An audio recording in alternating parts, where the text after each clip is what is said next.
Welcome along people to another one of my little videos. Well, when I'm not making videos for me, I'm making videos for someone else. This weekend I'm at Mallory Park.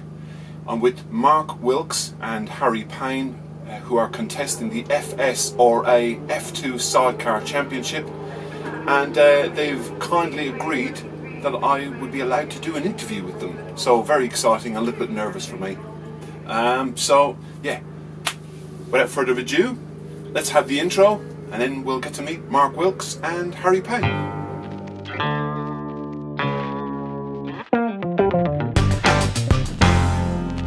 We are here with Harry Payne, current Isle of Man Centre champion, and Mark Wilkes, current World F1 champions. Thanks ever so much for doing the interview. How did you two guys meet? Wow, that would be X Factor 2008. Yeah. We were both solos artists. Simon wanted to put Solo us artists, together. not on solo motorbikes. No. Yeah, Simon wanted to put us together, but we were having none of it at the time. No, we met at Silverstone in 2015. My first race meeting with Ryan Ilaria, and Mark was on with Sean Reeves, wasn't it? Yeah. And that was it really. Chatting there because we were basically parked next to each Or other. your eyes met That's it, yeah. across the sidecar. Just fell in love. Across the and it was fate. Yeah, It so was love at I first just sight. knew 6 years from now, you know, domination.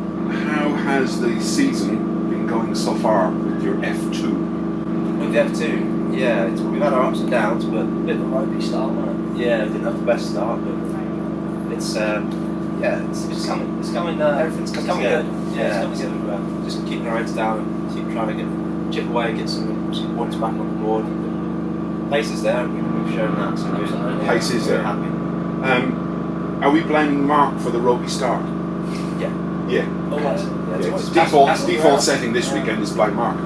Yes, that's right. Yeah, any problems that we've had on the bike, obviously it's Mark's fault, and we'll try and get him to sort that out. But Yeah. I'm looking to sort me out now. yeah, he's still learning. Yeah. Still learning. Yeah. It's early days. Right. Harry, now you've been a passenger in the past, albeit you're a driver now. Does the fact that you've been a passenger in the past, does it help you as a driver?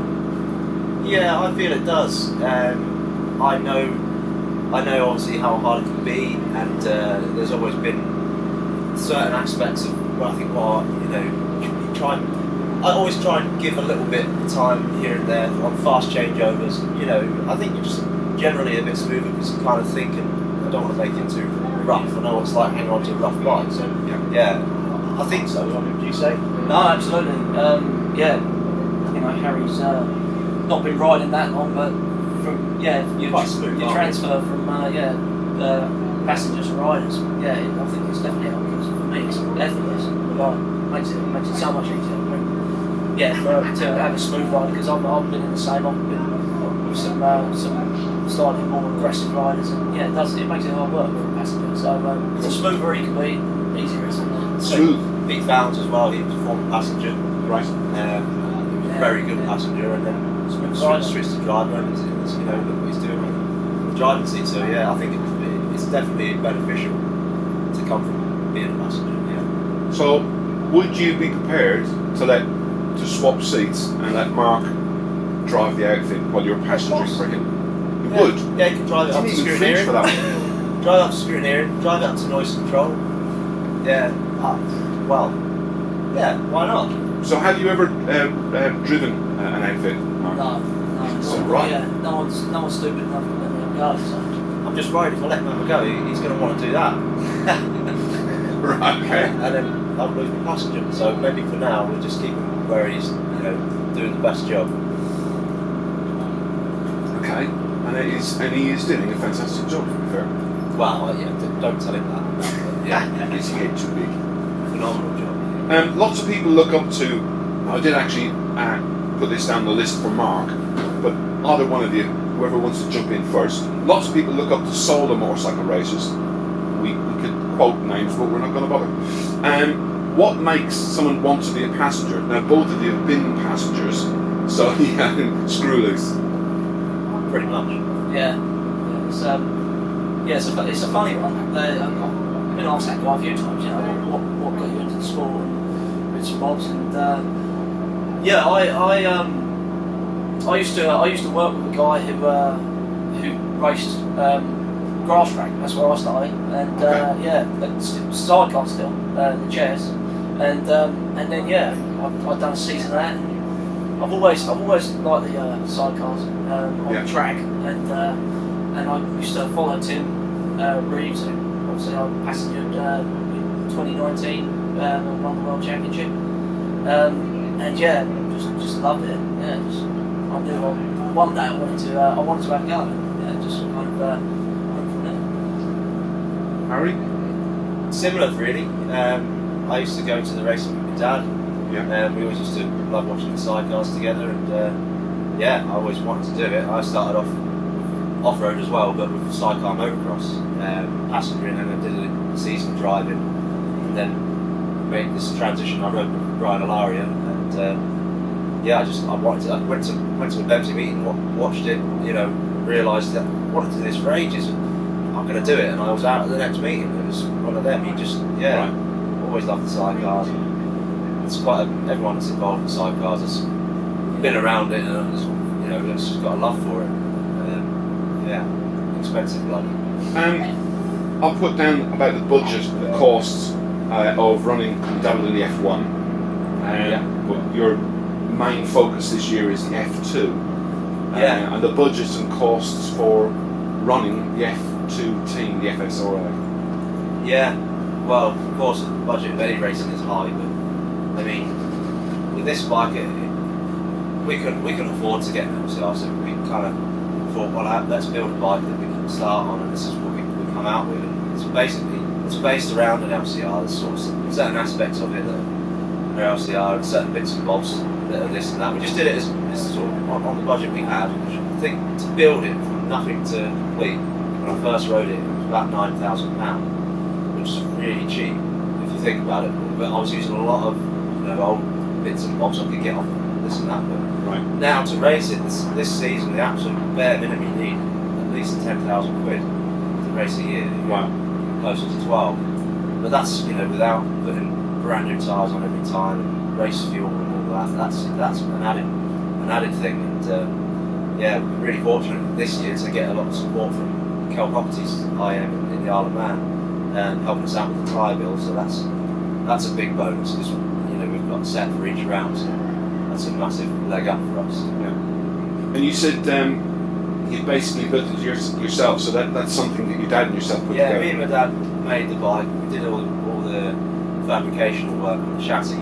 From basically the headstock was Dave Molyneux's, and then from there down we sort of fabricated the rest. He would do the welding, because it's got no foot throttle on the welder. I'd sit there and turn the current down as he asked me to, and that's how we worked. We get it all done. We bought a few bits off of different people. It's got a DDM swing arm, and windmill wheels, and yeah, it's the way we've done it. It's worked out pretty good. I mean, I'm over the moon with how it's going for a budget bike, if you like. Right. And you seem to be going quite well with it.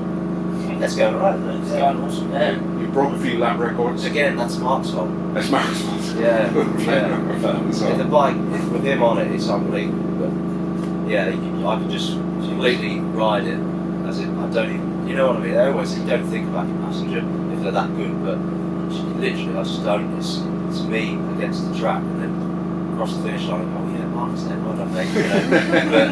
But that's how good it is. The feeling, So yeah. And do you have a form of communication? Can you communicate if there's someone behind you? If you can see them, can you let Harry know there's someone behind us? Need to hurry up. Yeah, on these little bikes, I have access from the platform to his ankle, to his left braking ankle. So I can kind of give him a squeeze or something, but like verbally we've got no form of communication. And yeah, maybe on a right hand or something, I can maybe just give him a little tap or something. But no, we don't. No, there's no. Because generally, if there's a problem with the bike, then he can see at the back, maybe a water leak or something, yeah, it's just whack. We'll know. He tends to see the flags before I do. If there's a red flag, still, just because I'm like that, the back of the back button's going and then flag. So yeah, that's the only real communication we have. Yeah. Until we get off the bike and then shut up. You guys mentioned earlier, or I mentioned earlier about the F1. So last weekend we were at Donington Park, and you guys had a wild card in the F1 World Championship and did quite well. Respectable results. Well. P8 in both races. That's right, yeah. How different is it to jump from an F1 sidecar outfit to jump onto an F2? Going that way, I'd say that you get on this and it's so you can sort of throw it around. You know, it's so more forgiving, the F2. Yeah. You know, that's how I feel. Yeah, speaking from a passenger's point of view, I mean, to actually passenger it there's not a massive difference. It's all about feel really, and but for Harry obviously it's a big transition, and yeah, we went out at Donington after doing maybe 12 laps on it, at Blind Park, and well impressed. Harry rode it, he had just complete feel for it, and we went really well. I was chatting to you yesterday, Mark, and you said that the difference between the F1 and the F2, the engine is behind you. There's several differences really, but the engine being behind you makes a big difference. It's about a metre longer. You've got hub 7 steering on the front end, so the tyre stays a lot more flat on the road. You get a lot more front end. On the F1? You get a lot more reaction from turning the bar. Yeah. You turn the bars on these half time, you go straight. But yeah, it's a very different beast. Yeah, the F1s they're nothing like a motorcycle really, are they? They don't present like a motorcycle in any way. No. Whereas these are a little bit more, you got forks like on a motorcycle, and when you turn the wheel, the tyre leans over, and so it's a bit more like a actual sidecar. Right. Now, I'm glad you said that, Mark, because people still call it a motorbike, or they still call it a bike, and clearly it doesn't really, because looking at it, it doesn't really resemble a motorbike. Why are they still called motorbike? Is it just a traditional thing? That's a hard one to answer really. It's just a bike at the end of the day. It's got throttle, handlebars, and wheels, so you can ride it. It's a bike. Yeah. Okay. Well, pretty cool little car. No, well, it's a motorbike and sidecar, but it's I guess it just goes back but to. you drive them. That's the other thing. Yeah. They're all drivers. Yeah, I don't know. It's a strange one. Yeah. It's what it is. Yeah, I'm just a passenger. I'll just sit there and twiddle my thumbs. Of course. You're a bank spuds, mate. Yeah, that's it. How many classes are in the FSRA Championship that you guys are competing in at the moment? Two classes. Okay. They run a cup class for newcomers into the championship, and then they run a super class for the boys that have been running it a few years, the top boys, and we're competing in the cup championship because it's our first season. But also we are also part of the super as well. If we do well enough, we can score points. We can score points in the super championship as well. Well, in fact, yesterday you did. We come first in our class, in our cup class, and we come second overall. So but well very done. happy. Good result. Fantastic. I've already asked you this, and I'm still going to ask you it again. Are you superstitious? Because a lot of bike racers and car racers are superstitious. Some people even wear odd socks. Mark wears odd socks. Have you got your own socks on now? Yeah, I've got my odd socks on. That one works got. I've got blue one on there. I've got the happy ones and the goofy ones. There you go. It must work. It must work. No, I'm not superstitious at all. Some people put one glove on first and always get on the bikes from one side. Well, you have to with these anyway. But I don't think there's anything. Maybe have a little stretch every time before I go out, but that's just so your hips up because this kills your hips. Yeah. But no, I'm not superstitious at all. I don't think you are. No, the socks thing's just It's just luck that he doesn't actually have any pairs of socks. That's it. His mum said that he gets stressed out if she pairs them up. Is that right? Yeah, that's probably right. Yeah. I'll just Well, as a kid growing up, my mum would put me socks in me wash all my stuff and put them in the drawer, and then it would be paired up. So I suppose I'm just rebelling a little bit. That's it. Just thought, stop that. I'll go for a different pair than that. Plans for the future? Do you want to talk about? Plans for the future. Well, the next thing up for us is we've got a wild card again in the World Championship in 2 weeks now in Aston and Holland, so we've obviously invited again. So that we're really looking forward to that. Thanks to Roger for letting us come back and have another go. And yeah, hopefully we can have a good ride again and just get more scripts for the long bike and maybe do a few more. I don't know. We'll see what happens. We've not really got a plan for the future. Of course, we need to secure budget again for next year and pick a championship that we want to do. I mean, ideally we want to move up and ride the long bike. But yeah, British F1? Yeah, Possibly? that's the most likely thing at the moment. Unless that's the most likely thing at the moment. Being the BSB pilot next year. But yeah, I think that's what we'll be doing. And what about the Isle of Man CT? Yeah, we'd like to do it. We've still got to sort out a bike for that. We'll see what happens. That's further off, way off down the road. Yeah, I mean, we want to be there, and of course, there'll be local sponsors. We'd like to represent them there. So yeah, it's definitely a goal to get there next year, and that's what we're working towards. But it's a big ask. We need to get a bit more support for to get a new bike. Really, like I say, with this bike, it's fantastic, but ideally we need a new one to go down the big hill on TT. So that's the plan. We'll try and get there. Yeah. See what happens. Favourite tracks or favourite corner on a track? Cool. Oh, I don't know. What's yours? anywhere in the world, Mark. You know, show off now. I've never really thought about it, but I do. As Harry said, we're off to Aston in a couple of weeks, and I like Aston. It's Aston's an awesome track, fast and flowing, and yeah, it's you really get a sense of speed around there. It's corner-wise, I haven't got a favourite corner. Yeah, every corner. Every corner all the time we're in front. Yeah, as long as Harry doesn't lose you from around the corner. Yeah, that's it. Yeah. Well, my favourite track. Yeah, it's if you'd asked me before last week, I'd have probably said something different. But Donington on that long bike was unbelievable. The way it felt. Oh my god, yeah, that has got to be my favourite track. Really? Just because it's the only one I've ridden a long bike round. But Okay. the bike's incredible. So yeah, I loved every minute. You just want more of the long bike now? Yeah, pretty much. And then obviously second to that, it's got to be International Jermystone Park in the Isle of Man. Yeah. Goes without saying, the Andrews Flood running can do there, so that's what we started. That's what I started riding the bike at. So yeah, that's it. Cool. Right. Well, at the start of the interview, I mentioned about how you two guys met, and you mentioned Samuel Cowell. So it leads me back to the last question.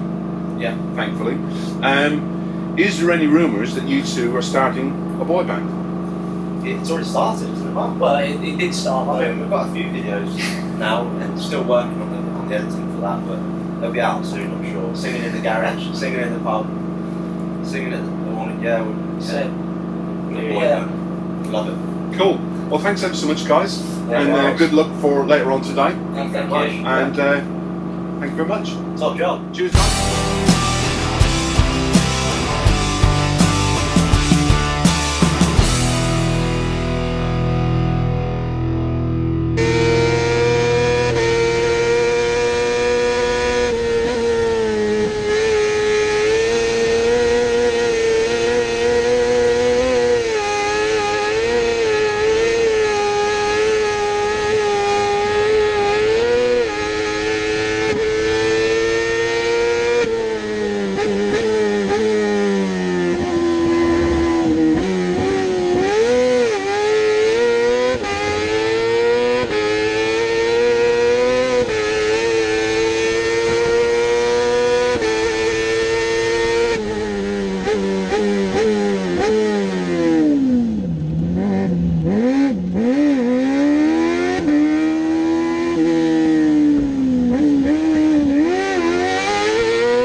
The end of another video. This one's a little bit different. Hopefully you enjoyed it anyway. Until next time, people, take care. Bye bye.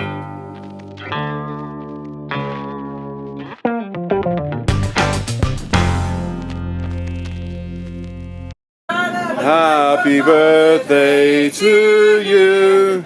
Happy birthday, dear Harry. Happy birthday to you. Hey! That'll do, won't it? Should we do it again? Reload. Cheers, guys. Cheers. Thank you. Thank you very much.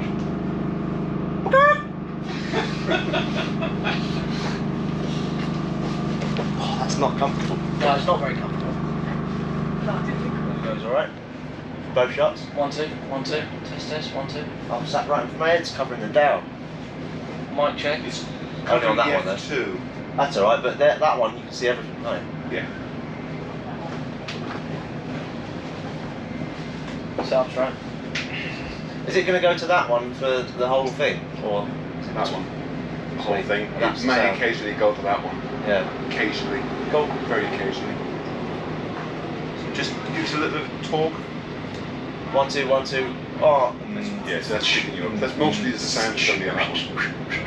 I'm paranoid. If you can't see that at any point, let me know.